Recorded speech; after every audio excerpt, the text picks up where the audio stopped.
Salut à tous, je suis super contente de vous retrouver aujourd'hui pour vous proposer de découvrir comment réaliser très rapidement et très facilement des petites corbeilles de rangement. C'est parti! Donc je commence par prendre un morceau de carton que je coupe aux dimensions de 27 cm sur 19 cm. Sachez que vous pouvez changer les dimensions si vous le souhaitez. Ce morceau de carton, je le couvre avec du papier.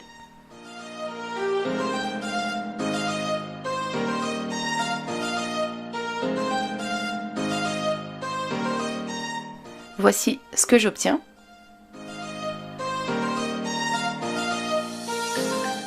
Je continue ensuite avec un morceau de carton d'une hauteur de 7 cm et qui doit être suffisamment long pour faire tout le tour de cette pièce. Sachez que si toutefois votre morceau de carton est trop court, vous pouvez comme ceci faire des raccords avec du scotch. Ce morceau de carton, je le couvre également. Je l'ai couvert d'un côté uniquement et cette fois-ci j'ai utilisé du tissu. Vous pouvez remplacer le tissu par du papier ou bien de la peinture en fonction de ce que vous avez sous la main.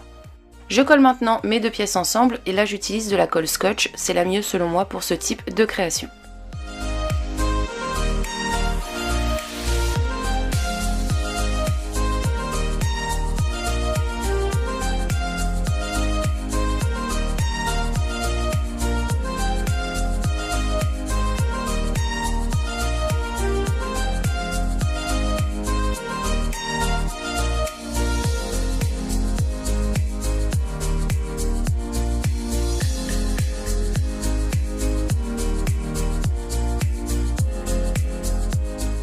Voici le résultat.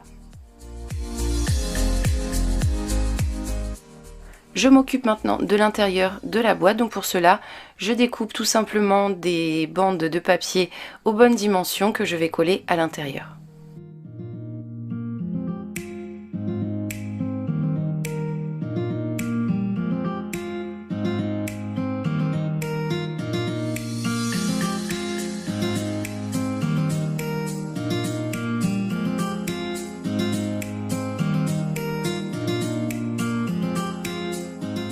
Voici le résultat.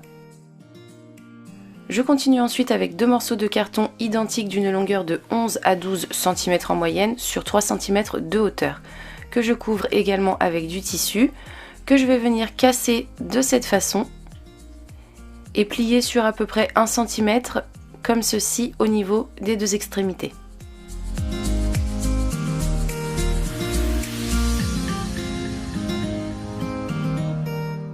Et que je colle à ce niveau.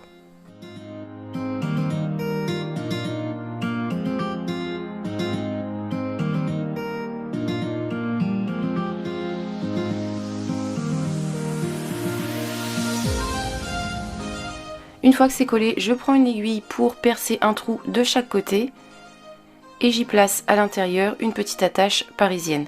Bien entendu, cette étape est facultative, c'est plus pour avoir une jolie finition.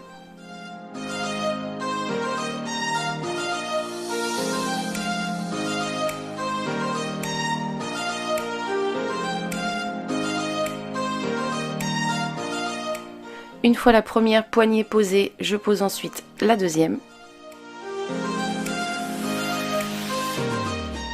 Et le tour est joué, voici le résultat. Cette petite corbeille est maintenant terminée. Comme je vous l'ai dit tout à l'heure, vous pouvez changer les dimensions pour du coup avoir une autre forme et une autre taille, comme vous pouvez le voir ici sur l'image.